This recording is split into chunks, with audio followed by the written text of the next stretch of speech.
A las 8 de la mañana, el templo escucha solamente el rumor del agua en el cubo y el roce del trapo contra el suelo. La luz se cuela por las vidrieras bajas, dibuja rectángulos sobre el pasillo y hace que las pequeñas motas de polvo brillen como estrellas diminutas. En medio de ese silencio ordenado hay una voz que canta. Es una voz sin micrófono, sin público, sin expectación, una voz que se levanta por costumbre, por hábito de amor. Ella canta mientras limpia, cantando mientras limpia. Esa imagen podría ser un verso suelto en una canción, o una postal que una persona encuentre y guarde. Para quienes pasan por la puerta del templo a diario, es una escena común. Una mujer con un delantal azul, las manos ásperas, el cabello recogido que barre, friega y canta bajito. Nadie la mira con detenimiento.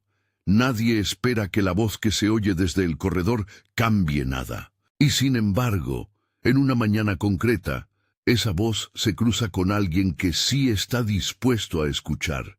El sonido llega de detrás de la carpintería de la sacristía. La melodía es simple, antigua, y tiene la textura de un recuerdo que se deshace y vuelve a formarse. Quienes la han oído describen la voz como algo que no se busca, aparece y desarma. Para algunos es solo una nota agradable antes del culto, para otros un fondo que pasa desapercibido entre las prisas. Pero esa mañana el sonido encuentra a alguien nuevo. Marcos, si esta historia te está llamando, quédate hasta el final. Hay una lección pequeña y urgente aquí. En toda comunidad hay voces que suenan en segundo plano y que, si las prestamos atención, nos pueden cambiar. Marcos llegó al pueblo hacía pocas semanas, con una mochila, unas partituras y una convicción clara. La música en la iglesia debía nacer de la entrega, no de la técnica vacía. Había estudiado algo de música, había pasado noches en seminarios donde discutían arreglos y estructura, pero su oído había sido educado por otra escuela más antigua, la de una casa donde la canción era lengua de familia. Su madre, dona Grasa, tarareaba himnos mientras hacía el pan. Su voz era la brújula que le marcó el norte espiritual. Cuando era niño, Marcos se dormía con el sonido de aquella voz en la cocina, con el aroma del café recién hecho y la radio encendida en las noticias de madrugada. De ese calor sacó la idea de que una canción puede ser también una forma de vigilia, una manera de acompañar a los vivos y a los que quedan al otro lado del dolor. Llegó con la juventud de quien cree que puede ordenar lo que está desordenado, armado con buenos criterios, con listas de canciones y un plan para renovar el grupo de alabanza.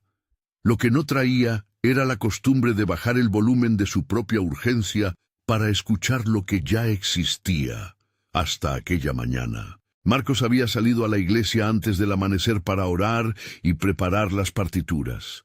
Quería que el primer ensayo con el equipo fuera impecable, que todo sonara pulcro, que la gente que venía a adorar encontrara un lugar donde la música ayudase a entrar en esa conversación con Dios. Su paso era calmado, iba concentrado en los acordes, recitando mentalmente la estructura del siguiente servicio. Había decidido encender las luces y poner orden en las sillas. No esperaba nada excepcional.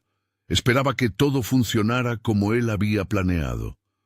Cuando la melodía lo alcanzó, se quedó inmóvil en la puerta.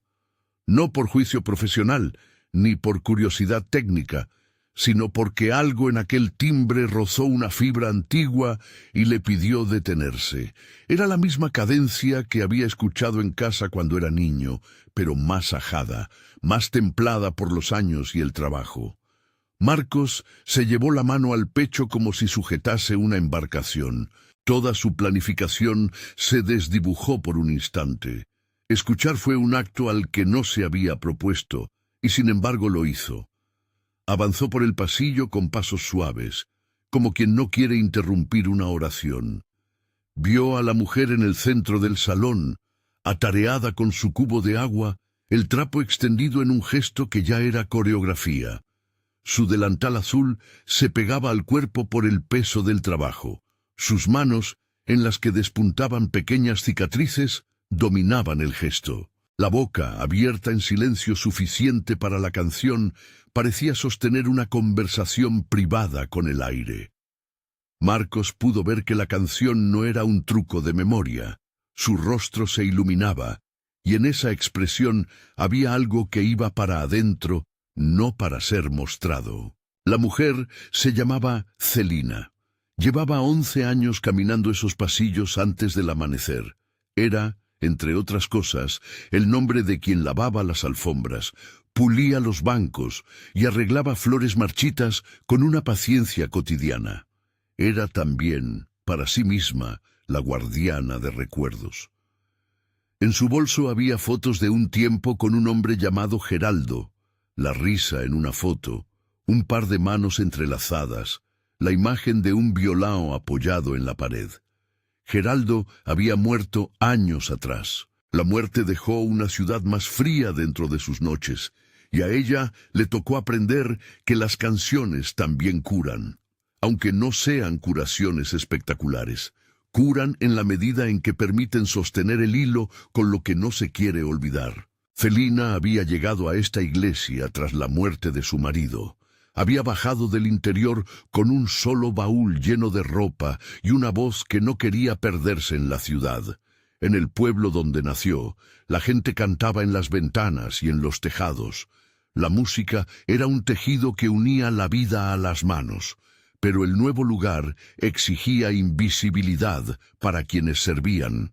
Los encargados de mantener el templo en orden apenas merecían una mirada en la puerta. Así que ella optó por permanecer donde podía ser útil y, de paso, mantener una zona segura donde su memoria y su canto no fueran juzgados. La canción que entonaba aquella mañana hablaba de caminos, de lluvia que lava y de manos que vuelven a sembrar. No era una canción de moda, su melodía era heredada, de esas que la gente tararea en los albergues de la infancia. Mientras limpiaba, sus ojos miraban a un punto indeterminado, como si al cantar aprendiera una geografía que nadie le había robado. Había algo ritual en su trabajo. Primero barrer, después fregar, ordenar las hojas de la libreta que siempre guardaba en el bolsillo. La canción iba marcando el ritmo de sus gestos. Para ella, cantar mientras limpiaba era una forma de ofrenda. No lo buscaba nadie, ni ella lo pretendía. Era, como todo servicio verdadero, un acto que se hacía por fidelidad. Marcos se quedó allí, parado, y dejó que la casa hablara por sí misma. Observó la manera en que ella doblaba el trapo, la precisión con que pasaba la fregona bajo los bancos, la manera en que parecía acariciar con la vista cada rincón. Todo eso le contó más de lo que cualquier currículum hubiera dicho. Esa mujer conocía el templo como quien conoce una casa propia. Era un arqueólogo de la rutina. Y su canto, esa nota que ahora se le pegaba al oído, era exactamente lo que Marcos llevaba semanas buscando sin saberlo. Una autenticidad que no pedía reconocimiento. Decidió acercarse al final de la canción. No interrumpió en seco. Esperó a que la última nota se desperezara, a que el silencio la abrazara, y entonces habló. Su voz fue la de alguien que pide permiso más que la de quien impone una idea. «Buenas», dijo. «Perdona que te moleste. No esperaba». La sorpresa en su propio tono lo delató. Él mismo no sabía qué había venido a buscar. Ella lo miró de reojo, como quien ha aprendido a esperar preguntas y a responder con humildad. No respondió con nombres ni títulos. Ofreció, en cambio, una sonrisa pequeña y una frase que fue un puente. «No molestas. Hace tiempo que nadie se queda a escuchar». Era verdad. La costumbre de escuchar se había perdido en el ritmo de la ciudad. Conversaron primero del tiempo, de las cosas sencillas, de la manera en que el templo había cambiado poquito a poco. Marcos preguntó por sus años de servicio. 11 años, dijo ella. Desde que llegué, el primer lugar que me dieron fue la limpieza. Me gusta. Me ayuda a recordar a Geraldo, caminar los pasillos y hablar con Dios a mi manera. En la frase había un modo de decir que no reclamaba lo que tenía. En ella había también la dignidad de alguien que no pide para poder ser. Marcos no era un hombre de imposiciones, pero sí de convicciones. Sentía que había llegado para escuchar más que para dar órdenes. Al oírle decir que cantaba por la mañana, no por fama, no por deseo de subir al frente, sino por necesidad íntima, algo de su propio proyecto se trastocó. Había venido buscando voces, cantores talentosos, jóvenes con técnica, voces que respaldaran un plan, y se encontraba con una voz que no pedía ser descubierta. Pensó en su madre, en aquella cocina de infancia donde una canción era consuelo. Pensó en lo absurdo que sería dejar pasar una voz así bajo la excusa de que no es profesional o no encaja en la estética. ¿Cantarías alguna vez delante de la gente?, preguntó sin planearlo. La pregunta flotó entre la espuma del cubo y el brillo de la madera. Para Celina, cantar delante de otros era terreno desconocido. No había pedido eso nunca. Había una vergüenza fina en la idea de exponerse. Su lugar era el trabajo discreto, el ayer del que no se hablaba mucho. No sé, dijo con voz más baja. Canto para mí y para el Señor, no para el aplauso. Detrás de la negativa había, sin embargo, una curiosidad, la posibilidad de que aquello que ella guardaba también sirviera para sostener a otros. Marcos no buscaba imponer un cambio radical, sino abrir una posibilidad. Mira, dijo, hay un ensayo esta tarde, no prometo nada, pero si te apetece podrías venir a escucharlo. Sería bonito que alguien que canta desde el servicio pudiera escuchar cómo suena el conjunto. La invitación estaba envuelta en cautela, en una prudencia que brotaba de su formación y de su sentido pastoral. No quería convertir la cosa en un espectáculo ni en una prueba, más bien en un gesto de apertura. Ella dudó, no por desinterés, sino por una red de razones que eran a la vez prácticas y emocionales. La modestia, el miedo a fallar, la idea de que su lugar era otro. Si voy, dijo, no será para subir al frente. No conozco a la gente de allí. ¿Y si me equivoco? La duda tenía el tono de quien no quiere convertir un don en una carga. Marcos le ofreció un pequeño argumento que no parecía muy convincente, pero que, de algún modo, tocó una fibra en ella.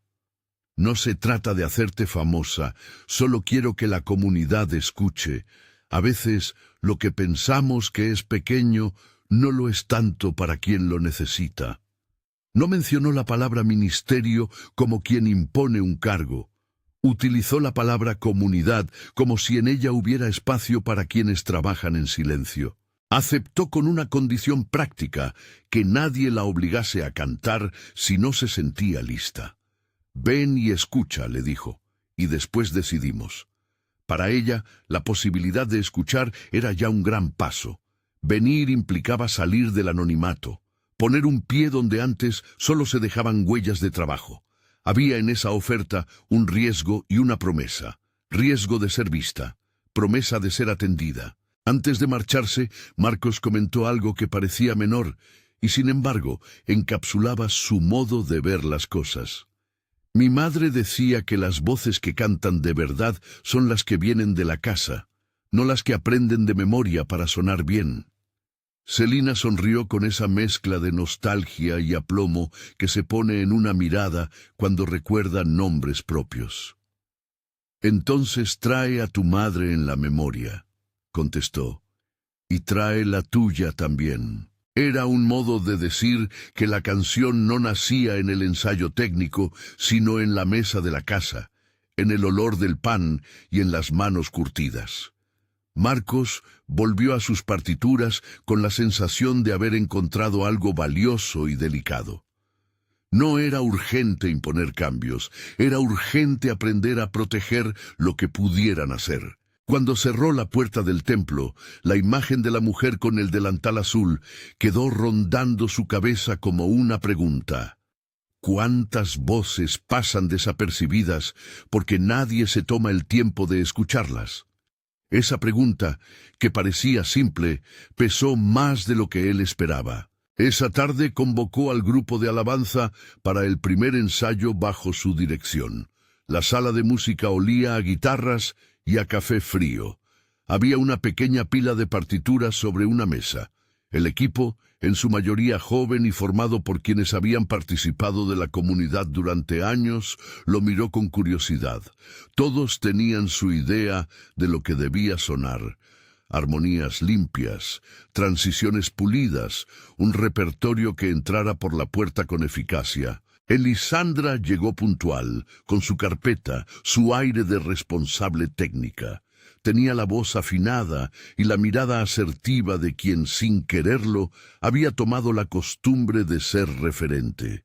Para ella, el orden era parte del respeto al oficio. Marcos presentó su visión con calma. Habló de escucha, de servicio, de la prioridad de que el canto llegase a la gente como acompañamiento y no como show. Los rostros se abrieron en distintos grados. Algunos apoyaban la propuesta por sentido de comunidad. Otros, como Elisandra, se mostraron expectantes, listos para medir la novedad con los criterios técnicos que valoraban. Nadie esperaba, sin embargo, la pequeña obviedad que Marcos dejó caer casi de pasada. Si pueden, querría que viniera alguien a escuchar hoy. Es solo para que nos escuche. Se llama Celina. El nombre entró en la sala como una brisa que obliga a reparar en lo que uno no había notado. La reacción fue variada. Alguien soltó una risa nerviosa, otro arqueó la ceja, otros no dijeron nada. Para Elisandra, la propuesta era un reto a la profesionalidad que ella había defendido siempre. El ministerio de alabanza requería preparación, disciplina, control.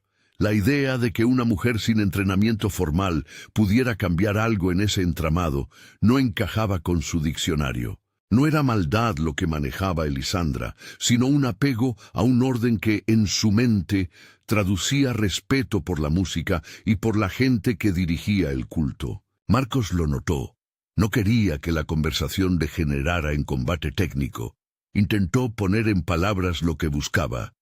No se trata de sustituir el rigor por lo espontáneo. Se trata de reconocer que hay regalos que no llevan currículum. Les pido que escuchen con atención. Si algo ocurre, decidiríamos juntos. La petición sonó a colaboración más que a imposición. Aún así, cuando el ensayo terminó, algunos se acercaron a él con sonrisas medidas, otros con reservas explícitas.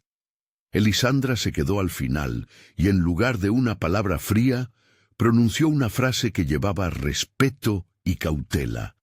Si trae algo que pueda servir para el culto, bienvenido sea, pero debemos cuidar el orden, no por apariencia, por gente que viene a buscar consuelo y necesita cierta estructura. Fue una advertencia delicada, envuelta en responsabilidad.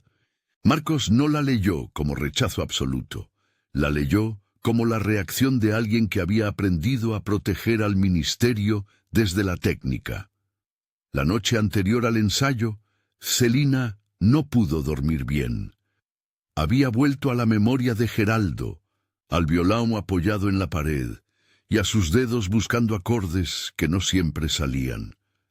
Su voz tembló con la idea de estar ante otros. Su miedo no era la crítica estética. Su miedo era que su canto dejara de ser conversación íntima para convertirse en espectáculo. Había aprendido a cantar en la intimidad, porque la música para ella siempre fue compañía. Subir a un lugar donde las miradas se multiplican suponía un riesgo de exposición que no le terminaba de pertenecer. Sin embargo, algo en la invitación, en la manera en que aquel joven escuchó y no juzgó, la empujó a aceptar. Fue una decisión meditada y a la vez temblorosa. No llevaba una agenda. Llevaba el delantal limpio en la bolsa y en el bolsillo guardaba una foto de Geraldo. Salió de su casa con la canción repitiéndose en la garganta como una oración breve. La mañana del ensayo llegó con un cielo frágil. Celina cruzó la puerta de la iglesia acompañada por un silencio que la puso en alerta. No conocía a la mayoría de las personas allí, y cada saludo le resultó un paso de baile que había que improvisar. Marcos la recibió con la sencillez que la había invitado. No quiso hacer de ese momento un espectáculo ni una prueba. La situó como espectadora primero, como quien escucha. No le pidió que cantara, solo le ofreció un rincón para sentarse y la calma de quien admite el privilegio de ser observado sin condiciones. El ensayo comenzó. Guitarras, teclados, voces en acordes. La sala se fue llenando de capas sonoras, de ensayos personales, de ajustes. Los músicos afinaban sus instrumentos. El objetivo era claro: construir un espacio donde la congregación encontrase una guía para la oración. Celina escuchó. No fue una escucha indiferente, fue la clase de atención que cuesta encontrar en los cuerpos acostumbrados al ruido. Ella no tomó la partitura, no marcó los compases. Escuchó con la respiración contenida, como quien administra una esperanza. En un momento, cuando la canción que estaban practicando llegó a un estribillo pegadizo y la tensión del arreglo se resolvió en una cadencia agradable, Marcos se quedó de pie junto a ella y le susurró: «Si te apetece, ahora puedes cantar una estrofa sola. Si no sientes nada, no pasa nada». La petición era una rendija en una puerta cerrada. El gesto, una concesión. Celina cerró los ojos, tomó aire y dejó que su voz brotara. No fue la explosión de una estrella joven, ni la proyección técnica de una solista formada. Fue, en cambio, una voz que tocó el centro. Fue la transparencia de quien canta sin el afán de controlar el efecto. Hubo un silencio inmediato, un corte que no se mide en decibelios, sino en la concentración del alma. La sala, de pronto, escuchó diferente. Las manos que afinaban dejaron de moverse. Los ojos que buscaban referencias dentro del grupo buscaron la fuente del sonido y la encontraron en la mujer del delantal. Ella quedó allí, en su modestia, y la voz se desplegó como una luz que no hacía ruido. No era virtuosa, quizá no lo era en el sentido académico, pero había en ella una cualidad rara.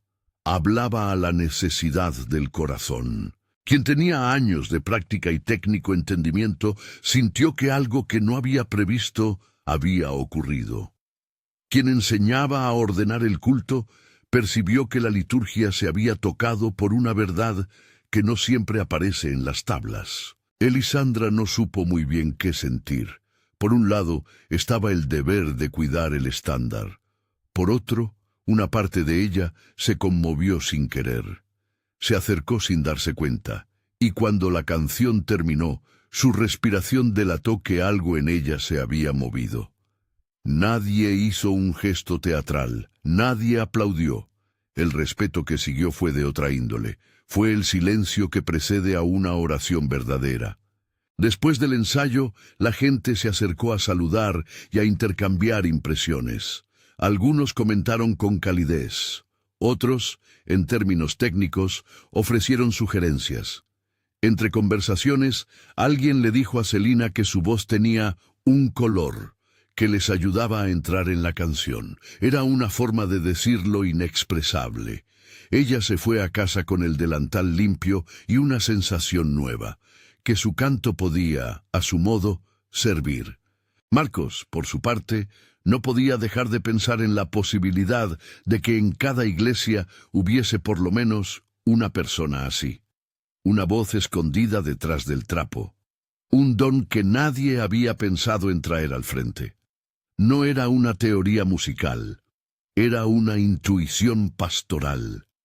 Comprendió con claridad que su responsabilidad no era únicamente de afinar voces, sino de abrir puentes para quienes servían desde la humildad.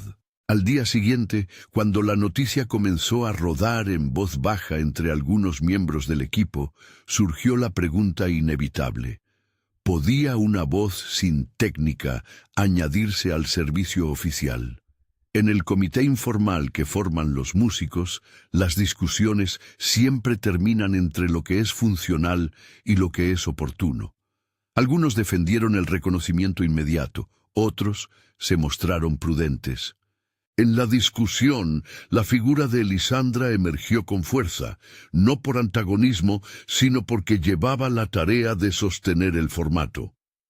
Marcos se enfrentó a algo que ya esperaba, pero que no por eso lo dejó de sorprender. La resistencia no siempre venía del prejuicio, sino de la preocupación por el bienestar de las personas que asistirían al culto. Si abrimos la puerta sin criterio, podemos confundir a quienes necesitan sostén, dijo alguien con voz medida. Marcos escuchó, y en su interior fue hilando un criterio propio. Abrir no significa abandonar el cuidado.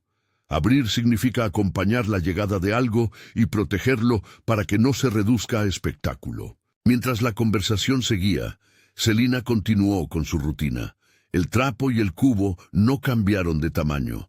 La vida cotidiana mantuvo su peso, pero había, en su interior, una semilla que empezaba a mojarse, la posibilidad de ser vista como lo que era, no un símbolo, sino una persona.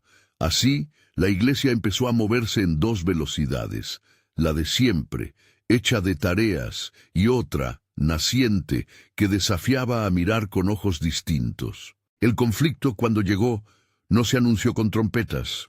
Fue una serie de gestos delicados, preguntas a media voz, miradas que buscaban explicaciones, la necesidad de marcar límites por parte de quien dirige un ministerio.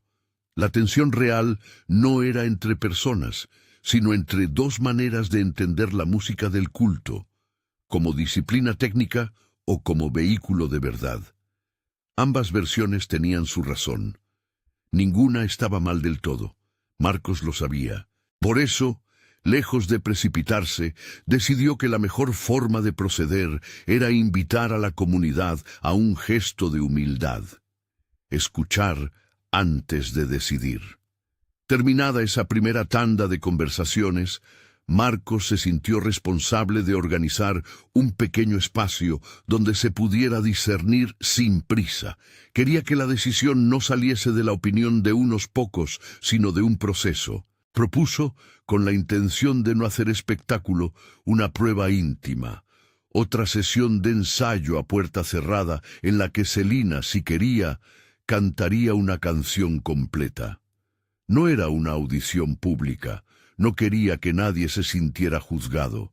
Solo buscaba crear un momento de encuentro. Al pensar en cómo ponerlo en marcha, Marcos se dio cuenta de que este era el punto donde el ministerio necesitaba liderazgo con humildad. No imponer, no someter al grupo a una novedad sin consulta, pero tampoco permitir que el miedo a lo distinto cerrara las puertas a algo que la comunidad pudiera necesitar. Fue una tensión que le exigió menos técnica y más escucha. Y escuchar, cuando uno lo hace de verdad, implica dejarse tambalear por lo que se oye. El día en que convocó la sesión, algunos del equipo dijeron que no podían, otros que creían que era una buena idea.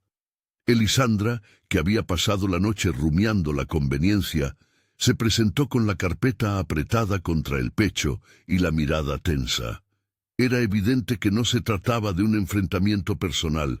Para ella, como para muchos, estaba en juego la coherencia del culto. Sin embargo, bajo la rigidez, había un atisbo de curiosidad. Había escuchado la voz, y no pudo evitar que algo en su interior se moviera. Esa tarde cerrada, la sala volvió a llenar de cuerdas y respiraciones afinadas. Celina entró de nuevo con la seriedad de quien sabe que está cruzando una frontera. No traía maquillaje teatral, ni atuendo de solista. Venía con su delantal dentro de una bolsa, con su foto en el bolsillo, con la voz en la garganta. Si aquello era una prueba, lo era para todos. para la comunidad, para los líderes y para la mujer que había dedicado 11 años a servir. La canción que eligió era sencilla, pero en su sencillez estaba la verdad. Cantó con la intención de alguien que no quería salvar a nadie, ni se veía a sí misma como quien iba a ofrecer soluciones.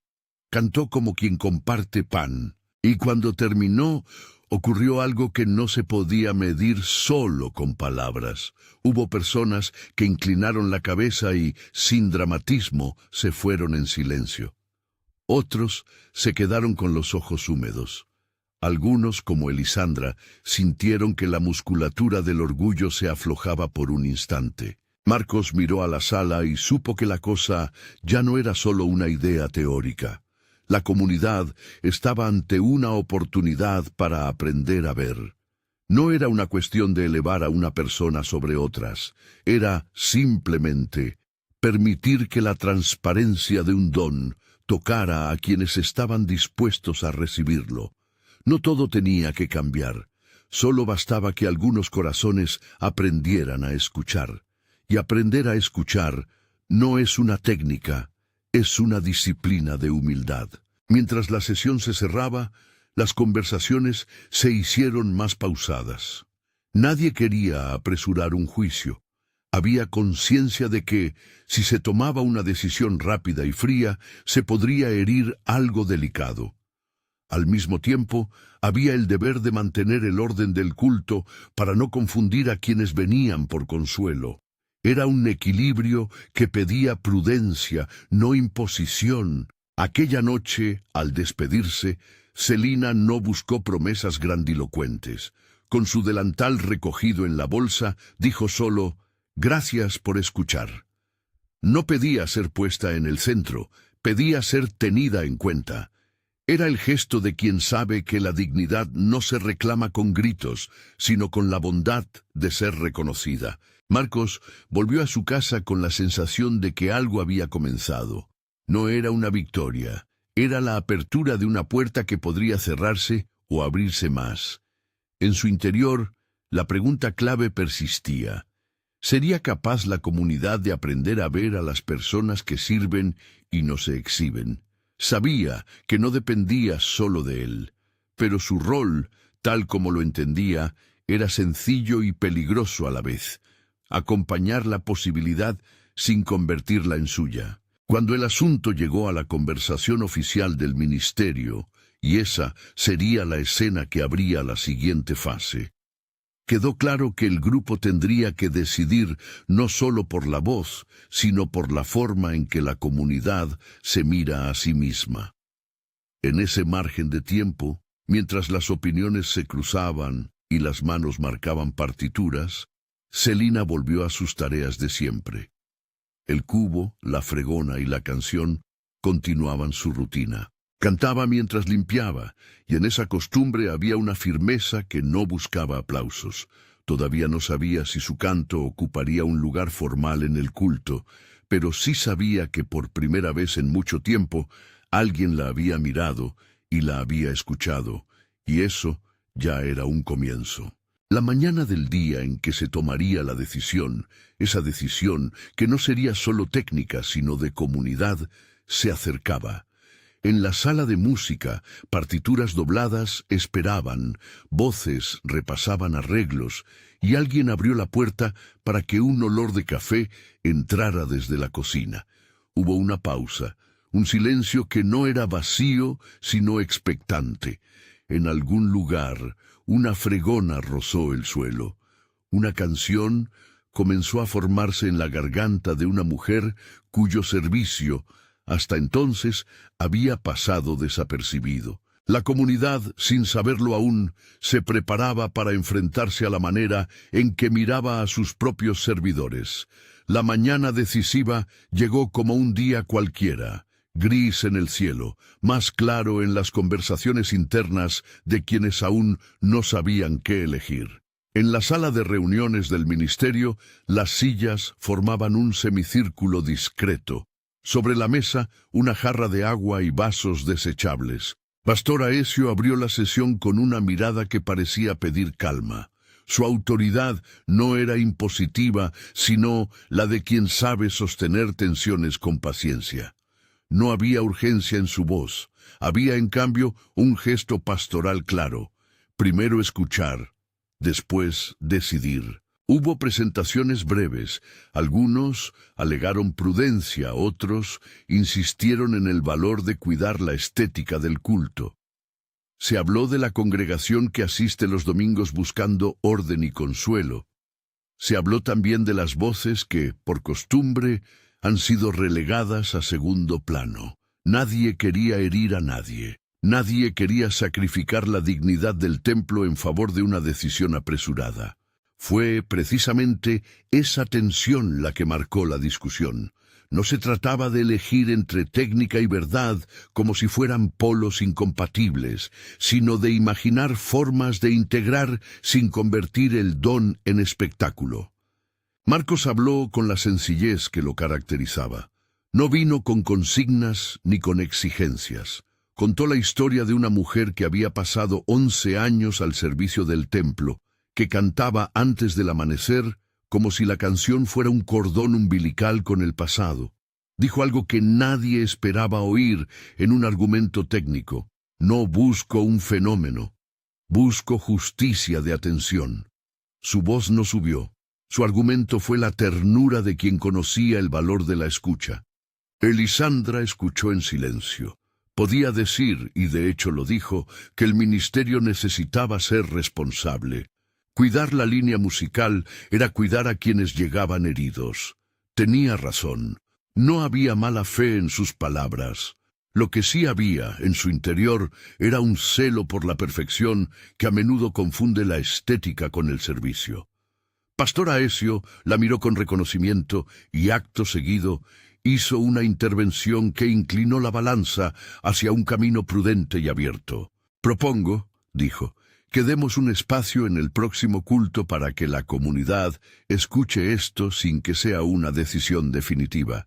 Será un momento contemplativo. Nadie tiene que cambiar su posición por ello. Si después del servicio decidimos que esto debe volver a la mesa, lo haremos con calma, pero no me gustaría que perdiéramos la oportunidad de aprender a ver. Fue una intervención que buscó equilibrio. Abrir, pero con una estructura que protegiera a todos. La propuesta fue aceptada con matices. Se acordó que el momento tendría una duración breve, que la banda acompañaría de forma sobria, y que el pastor haría una breve introducción contextualizando el gesto como una invitación a la atención comunitaria. No era un reconocimiento que otorgara puestos ni títulos, era un gesto de hospitalidad. Escuchar a quien ya servía. En los días previos al culto, la iglesia se movió en un pulso nuevo. Había consultas prácticas. ¿Qué canción? ¿Quién acompañaría? Marcos optó por la sencillez de una tonada que había escuchado muchas veces a Celina en la sacristía. Pidió al guitarrista que usara un rasgueo suave, al pianista que trabajara con acordes abiertos y a la sección vocal que se contuviera. No era un ensayo para lucir, sino para sostener. Elisandra, por su parte, pasó por un tránsito interior más lento. Aquella noche, antes del ensayo general, se encontró sola en el pasillo y, sin saber muy bien por qué, recordó a su propia abuela. Fue una imagen fugaz, una mujer mayor en la cocina, cantando al lavar los platos, sin público ni intención de demostrar nada. Fue una memoria que la desarmó. Quizá por eso, cuando el ensayo del grupo terminó, se acercó a Marcos y le dijo con voz más baja: «Voy a intentar acompañarla en el momento. No diré nada en público, pero quiero estar allí». Fue un paso que no le costó poco. Le costó el orgullo de quienes controlan los tiempos. Pero también le dio algo que no esperaba, una curiosidad nueva, la de ver con ojos que no solo miden el rendimiento. Cuando la tarde del culto llegó, el templo estaba más lleno que de costumbre. No era una multitud excepcional, era más bien la presencia de quienes habitualmente acuden y de algunos curiosos que, como suele suceder, se enteran por las conversaciones del barrio. En los asientos, rostros conocidos, ancianos que hacen puñito de dedos en los himnarios, jóvenes que miran el móvil entre un gesto y otro, familias con niños. Al fondo, quienes cuidan la limpieza tomaban sus puestos para trabajar sin llamar la atención. Aunque esa vez uno de ellos, Tago, hijo de Celina, se quedó a una distancia prudente, con las manos manchadas del trabajo de la mañana, observando con nervio contenido. Pastor Aecio subió al púlpito. No hizo un discurso largo, solo abrió un espacio para la atención. Habló de servicio, no como un ideal abstracto, sino como la forma concreta en que una comunidad cuida a quienes la sostienen. Citó, de manera breve y medida, la imagen de la Iglesia como cuerpo. Hay miembros que trabajan en silencio y que sostienen la vida comunitaria con gestos discretos, dijo, sin entrar en largas exégesis. Fue suficiente para orientar la mirada. No invitó a la platea a aplaudir. Invitó a escuchar. Entonces llegó el momento. Marcos llamó a Celina con una dulzura que no era paternalista. La mujer salió de detrás de la fila de limpiadoras. Llevaba en el bolsillo la foto de Geraldo y en la cara la sorpresa que siente quien no se esperaba mirar de frente al templo. Al verla aparecer, murmullo leve.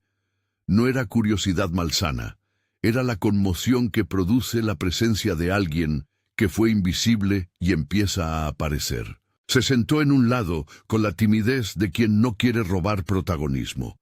La banda afinó en un volumen que no invadía.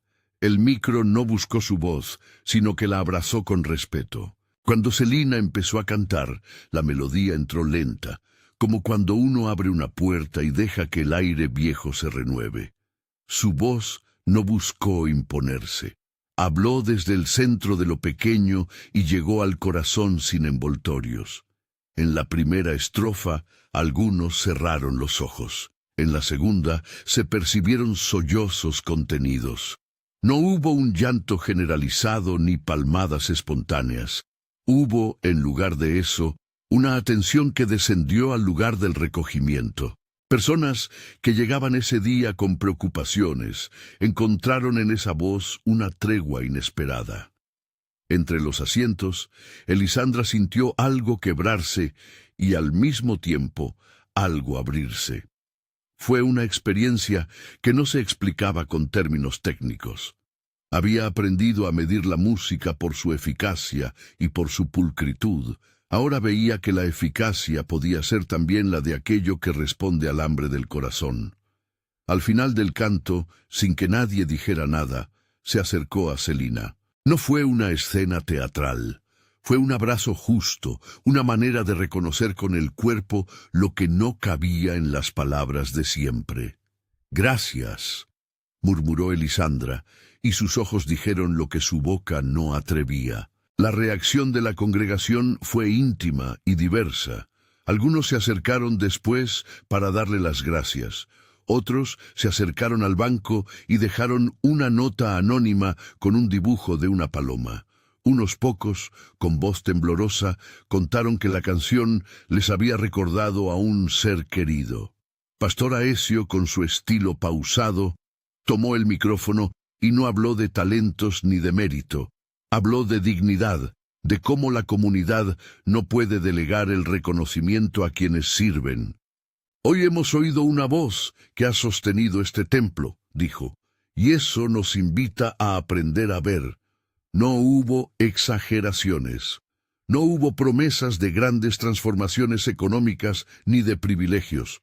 Lo que sí ocurrió fue que la vida comunitaria se movió un escalón hacia la escucha. Un par de personas del equipo ofrecieron un pequeño estipendio que la iglesia no tenía contemplado, pero que decidieron consensuar para reconocer el trabajo constante de quienes hacen la tarea de limpieza y servicio. No era una riqueza que cambiara destinos, pero sí un gesto que reparó, al menos simbólicamente, la invisibilidad. La vida de Celina no se volvió de súbito distinta en lo material. Su casa seguía siendo sobria, su jornada seguía marcada por tareas domésticas. Pero algo cambió en su interior. Dejó de estar tan sola en su fidelidad. Fue invitada de vez en cuando a participar en momentos concretos. Un himno en una tarde de oración, una canción en un servicio de las tardes para los ancianos, una vez en el aniversario del templo. No se convirtió en solista fija, no era ese el punto. Se le concedió, sí, el lugar que pedía sin pedir, la posibilidad de ser vista y de cantar delante de su familia espiritual. Hubo repercusiones que tocaron a más personas de lo que parecía. Tago, su hijo, empezó a quedarse en la iglesia con más tranquilidad los fines de semana y ayudó en pequeñas tareas. Ver a su madre caminar con la suavidad de quien ya no teme tanto la mirada le dio una curiosa forma de orgullo. En la casa de Celina, la canción ya no era solamente un diálogo privado con el pasado. A veces cantaban juntos, y en esas tardes el violao imaginado se volvía presente en la risa compartida. En el ministerio, algunas prácticas se transformaron. Se creó un pequeño grupo de apoyo para quienes realizan servicios discretos. Una hora de té mensual donde cada persona del equipo podía contar sus necesidades y la comunidad buscaba maneras prácticas de acompañar. No era un plan heroico, era una medida sencilla que, sin estridencias, aumentó la calidad de la vida comunitaria. Se instituyó también un espacio formativo, donde de vez en cuando se invitaba a quien cantara por el servicio a compartir su experiencia. No para medir su técnica, sino para aprender cómo la música acompaña el duelo, la memoria y la esperanza. Esos encuentros, modestos en su intención, ayudaron a cambiar la visión del culto. La música no es solo un producto para el oído, sino un puente para el consuelo. En Lisandra vivió una transformación más lenta y humana. No renunció de golpe a la disciplina que la sostenía, aprendió a complementarla con una sensibilidad nueva. Empezó a trabajar con quienes no tenían formación técnica, enseñando lo básico con paciencia y sin la prisa del rendimiento. Su orgullo se fue templando en gestos pequeños, escuchar sin interrumpir, dar instrucciones con ternura, celebrar avances que no eran solo acústicos. El orgullo, en su caso, no desapareció, se hizo útil. Marcos, por su parte, se encargó de que la historia no quedase como un episodio aislado. No buscó protagonismos. Preparó, semanas después, una charla en un congreso regional de líderes de alabanza, donde contó la experiencia con sencillez. No fue un sermón, fue un testimonio. Narró cómo una voz que cantaba mientras limpiaba había sacudido sus criterios de director. Contó también su propio error inicial, llegar con prisa por ordenar lo que ya funcionaba desde otro lugar.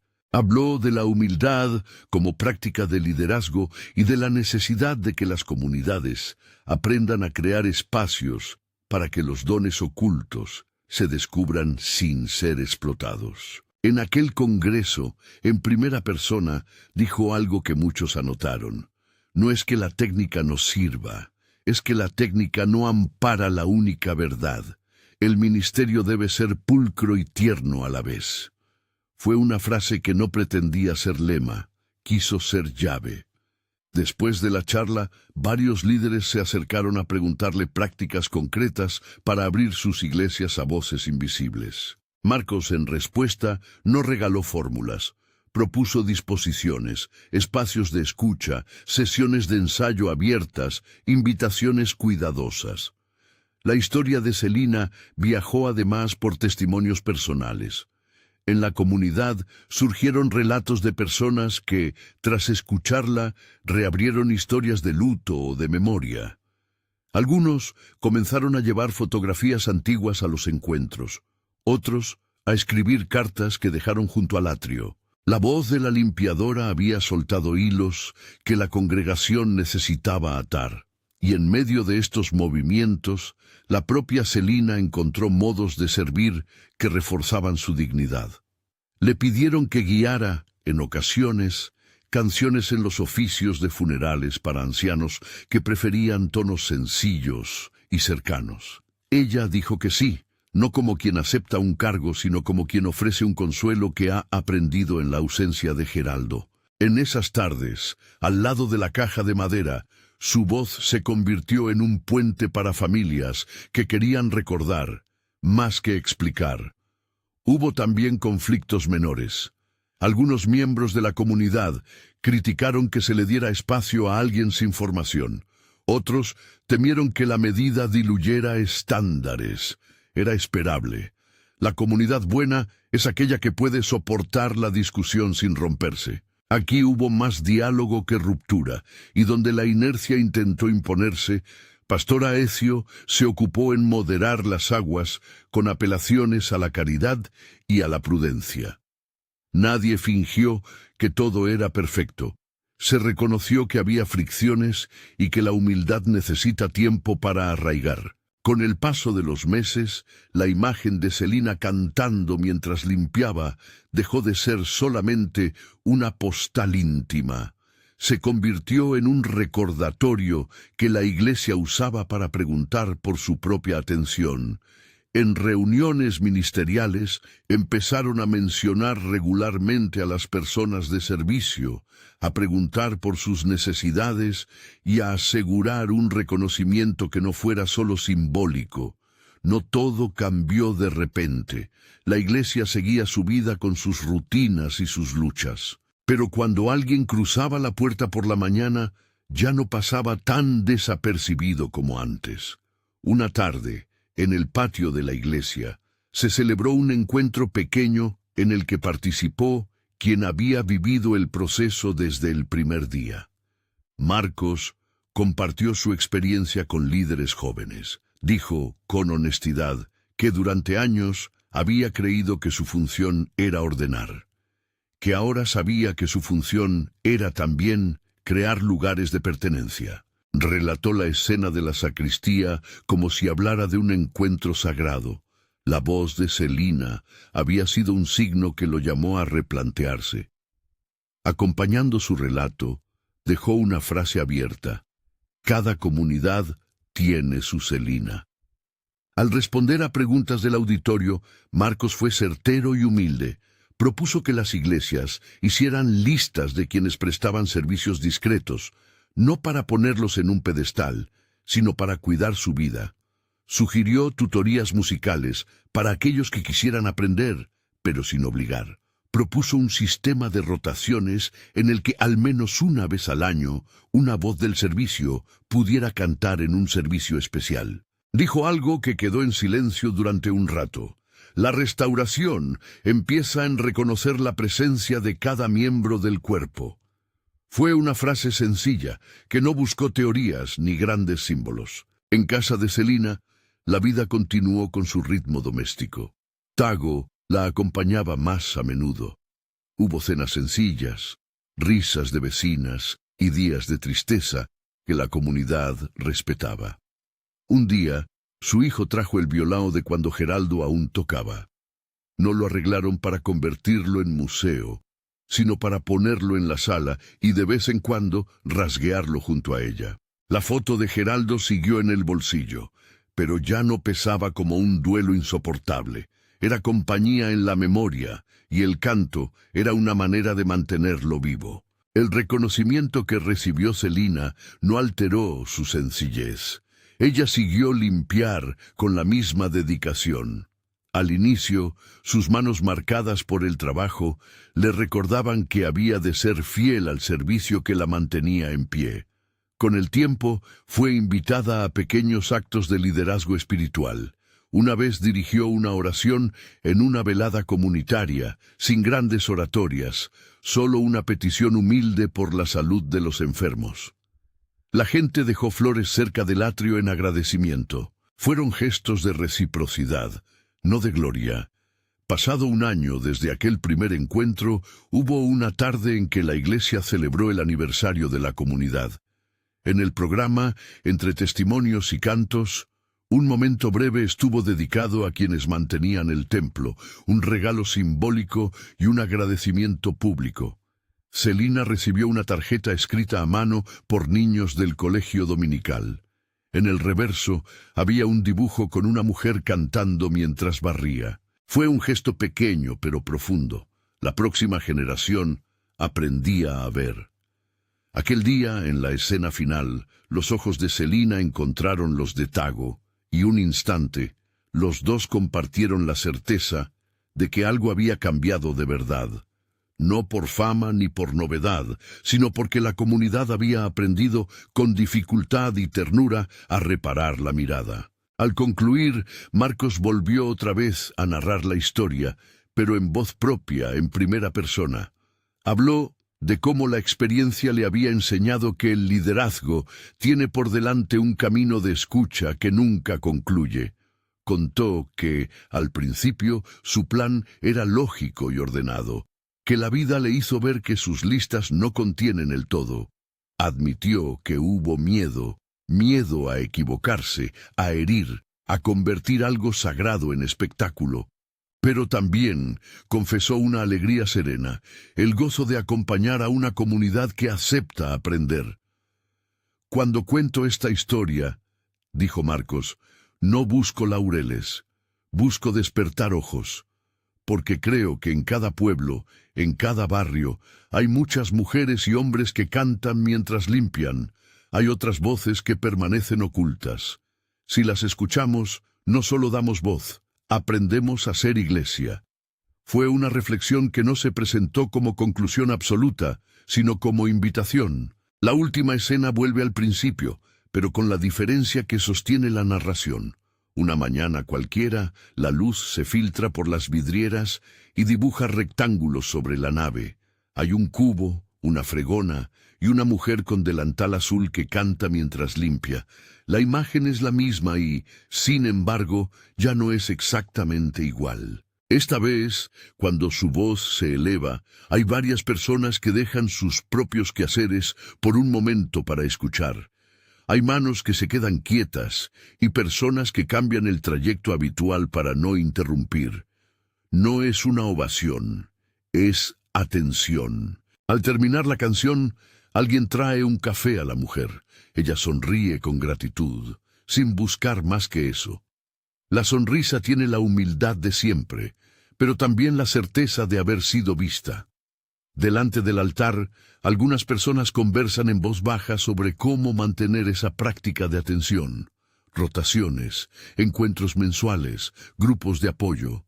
No son grandes programas, sino gestos continuos. En el epílogo, Marcos se dirige una vez más al oído de quienes oyen la historia. Lo hace con la franqueza de quien ha cometido errores y con la esperanza que brota de lo cotidiano. No busco que esta historia se vuelva moda entre nosotros, dice, sino que les sirva para una pregunta sencilla. ¿Quién es la Celina de tu iglesia? ¿Quién canta mientras limpia en tu comunidad? Es una pregunta que no pretende avergonzar, sino provocar. Si has llegado hasta aquí, te invito a mirar a tu alrededor. Puede que la persona a la que te refiero esté a tu lado en el coro, en la limpieza, en la cocina de la iglesia o en la casa de al lado. No hace falta un gran gesto para reconocerla. Basta con escuchar y con ofrecer un lugar. Compártelo con quienes dirigen, con quienes sirven. Cuenta quién es la Celina de tu comunidad en los comentarios. Y si esta historia te ha tocado, comparte para que otras iglesias aprendan a mirar con otros ojos. Que la imagen quede, una mujer cantando mientras limpia, una costumbre que no se busca espectáculo, y una comunidad que, poco a poco, aprende a escucharlas.